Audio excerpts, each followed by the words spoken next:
غاصب صہیونی حکومت کی جارح فوج نے آج بھی غزہ کے مختلف علاقوں پر اپنی وحشیانہ بمباری جاری رکھی۔ ارنا نے خبر دی ہے کہ صہیونی فوج نے جمعرات کو رفح میں 2 رہائشی عمارتوں کو نشانہ بنایا جس میں متعدد فلسطینی شہید ہو گئے، جن میں 3 بچے بھی شامل ہیں۔ صہیونی فوج نے پچھلے 24 گھنٹے میں غزہ پر 6 بار وحشیانہ ہوائی حملے کیے، جس کے نتیجے میں مزید 60 سے زائد افراد شہید اور 90 سے زائد دیگر زخمی ہو گئے۔ فلسطین کی وزارت صحت نے اعلان کیا کہ غزہ پر صہیونی فوج کے وحشیانہ حملوں میں گزشتہ اکتوبر سے اب تک شہداء کی تعداد 33,000 ہو گئی ہے۔ فلسطین کی وزارت صحت کے اعلان کے مطابق تقریباً 8,000 فلسطینی اب بھی لاپتہ اور ملبے تلے دبے ہوئے ہیں۔ امدادی ٹیمیں وسائل کی کمی اور صہیونی حکومت کے جاری حملوں کے سبب ان کو نجات نہیں دے پا رہی ہیں۔ صہیونی فوجیوں نے اسی طرح غرب اردن میں حملہ کر کے کم سے کم 1 فلسطینی جوان کو شہید اور 40 فلسطینیوں کو گرفتار کر لیا ہے کہ جن میں بچے اور سابق قیدی بھی شامل ہیں۔ فلسطینی وزارت تعلیم نے یہ بھی اعلان کیا ہے کہ 7 اکتوبر کو غزہ کے خلاف جنگ کے آغاز سے اب تک اس علاقے میں صہیونی قابض فوج کے حملوں میں 6,500 فلسطینی طلبہ شہید ہو چکے ہیں۔ جہاد اسلامی فلسطین کے فوجی بازو سرائے القدس نے غزہ کے قریب واقع غیر قانونی صہیونی بستیوں پر میزائل حملہ کیا ہے۔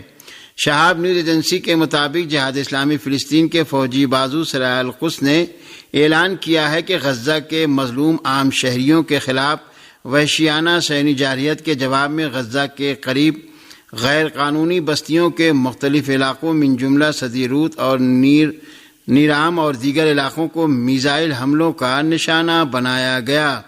اس سلسلے میں صہیونی حکومت کے ریڈیو نے بھی اعلان کیا ہے کہ شمالی مقبوضہ فلسطین میں المطلع صہیونی بستیوں کے علاقے پر بھی 2 میزائل فائر کیے گئے۔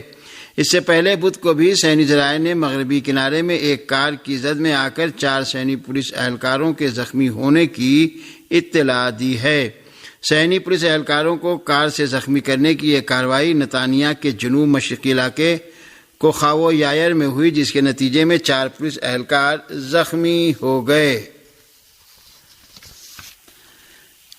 ڈسٹرکٹ اینڈ سیشن کورٹ اسلام آباد نے حقیقی آزادی مارچ پر درج مقدمات میں بانی P T I Shah Mahmood Qureshi, Sheikh Rashid اور دیگر ملزمان کی بریت کی درخواست پر فیصلہ محفوظ کر لیا گیا۔ سابق وفاقی وزیر شیخ رشید عدالت کے روبرو پیش ہوئے اور بریت کی درخواست دائر کی۔ شریک ملزمان علی نواز آوان اور صداقت عباسی بھی عدالت میں پیش ہوئے۔ عدالت نے دلائل سننے کے بعد بانی P T I Sheikh Rashid اور دیگر ملزمان کی بریت کی درخواست پر فیصلہ محفوظ کر لیا۔ درخواست سے بریت پر محفوظ فیصلہ 6 جون کو سنایا جائے گا۔ عدالت نے ریمارکس دیے کہ شیخ رشید سمیت دیگر ملزمان کی جانب سے بھی بریت کی درخواست آئی ہے، تمام درخواستیں اکٹھی سن کر فیصلہ کریں گے۔ عدالت نے فریقین کو نوٹس جاری کرتے ہوئے کیس کی سماعت 6 جون تک ملتوی کر دی ہے۔ یاد رہے کہ اس کیس میں پرویز خٹک، اسد قیصر، اسد عمر اور علی امین گنڈاپور بھی شریک ملزمان کی فہرست میں شامل ہیں۔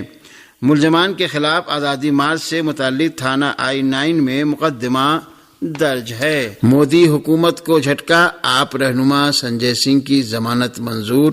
سپریم کورٹ میں ای ڈی سنجے سنگھ کے خلاف پیسوں کی لین دین کا کوئی ٹھوس ثبوت پیش کرنے میں ناکام رہی۔ اسرائیل کا دمشق میں تہران کے سفارت خانے پر حملہ، 7 ایرانی اہلکاروں سمیت 11 افراد جاں بحق، ایران کا سخت رد عمل۔ بی جے پی رام لیلا میدان میں ہونے والی ریلی سے گھبرا گئی، بھاردواج۔ دہلی حکومت کے صحت و شہری ترقیات کے وزیر نے آپ کے مزید لیڈروں کی گرفتاری کا خدشہ ظاہر کیا۔ غزہ میں کسی غیر ملکی فورس کو قبول نہیں کریں گے، حماس۔ دمشق میں اسرائیلی سفارت خانے پر اسرائیلی حملہ کھلی دہشت گردی ہے۔ طالبان کو دہشت گردوں کی فہرست سے خارج کرنے کے لیے اقدامات کر رہے ہیں۔ روس اسرائیل کا NGO کی گاڑی پر حملہ، 7 امدادی کارکن ہلاک۔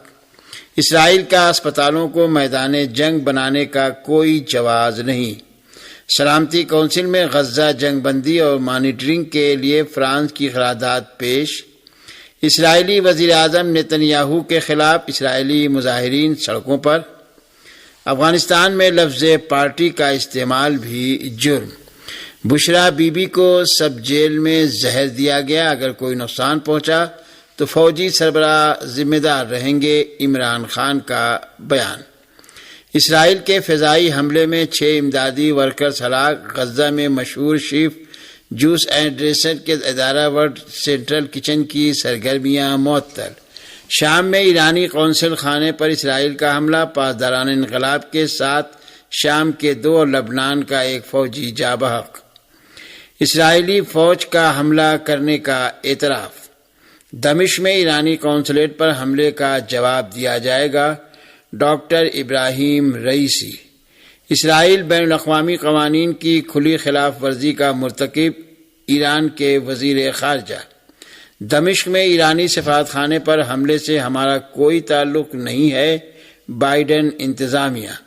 ایرانی قونصل خانے پر حملہ، روس، سعودی عرب، پاکستان، عراق، عمان، کویت اور لبنان کی شدید مذمت، اور شفا ہسپتال کی مکمل تباہی پر عالمی ادارہ صحت کے ڈائریکٹر جنرل کا شدید رد عمل۔ کیرلا پولیس نے کیرلا کے ضلع کنور کے پویلور میں ایک RSS لیڈر اور اس کے رشتہ دار کے گھر سے 770 کلو دھماکہ خیز مادہ برآمد کیا۔ کیرلا پولیس نے اس بارے میں کہا ہے کہ یہ مادہ مختلف جگہوں پر تقسیم کے لیے جمع کیا گیا تھا۔ RSS کے جس لیڈر کے مکان سے یہ مادہ برآمد ہوا ہے وہ لیڈر فرار ہے۔ 770 کلو بارودی چھوٹی مقدار نہیں ہوتی، اس کے باوجود ہمارے ملک کے نیشنل میڈیا میں یہ خبر کہیں نظر نہیں آئی۔ اگر اتنی بڑی مقدار کا بارود کسی مسلم کے مکان سے برآمد ہو جاتا تو میڈیا چیخ چیخ کر آسمان اٹھا لیا ہوتا۔ پرائم ٹائم کی محفلوں میں ایک سے بڑھ کر ایک کہانیاں بیان ہوتی، اسے دہشت گردی سے جوڑ دیا گیا ہوتا اور ملک کی سلامتی خطرے میں پڑ چکی ہوتی۔ لیکن کیرلا کے اس معاملے پر میڈیا کے دل میں قومی سلامتی کا کوئی ارتعاش برپا نہیں ہوا۔ میڈیا کو تو معاف کیا جا سکتا ہے، حیرت سیاسی جماعتوں پر ہے۔ کسی بھی سیاسی جماعت نے اتنی بڑی واردات کے بارے میں کوئی تبصرہ نہیں کیا۔ 770 کلو گرام بارود کیوں آیا تھا، کہاں سے آیا تھا اور کس نے یہ سپلائی کیا تھا؟ ایسے بہت سے سوالات ہیں جو جواب چاہتے ہیں اور کسی کے پاس کوئی جواب نہیں ہے۔ حیرت انگیز امر یہ ہے کہ کیرلا پولیس نے اتنے بڑے معاملے میں اب تک کوئی گرفتاری بھی نہیں کی۔ جس RSS لیڈر کے گھر سے بارود کا ذخیرہ برآمد ہوا ہے، اس کے موبائل فون کو نہ ہی ٹریس کیا گیا ہے اور نہ ہی پتہ کیا گیا کہ پچھلے چند دنوں میں وہ کس کس کے رابطے میں تھا اور اس بارود کے ذخیرے کو لے کر اس کے ارادے کیا تھے۔ اس معاملے میں مرکزی حکومت کے انسداد دہشت گردی اداروں میں سے بھی کسی نے کوئی دلچسپی نہیں لی۔ آخر کیوں؟ ورنہ تو ایسے معاملات میں NIA سب سے پہلے حرکت میں آ جاتا ہے۔ کیرلا وہ ریاست ہے جہاں پچھلے 10 سال میں RSS کی سب سے زیادہ نئی شاخائیں کھلی ہیں۔ کیرلا میں کمیونسٹ پارٹی کی حکومت ہے، لیکن حکومت کے انداز و اعتبار سے ایسا لگتا ہے کہ RSS ہی کیرلا میں حکومت کر رہا ہے۔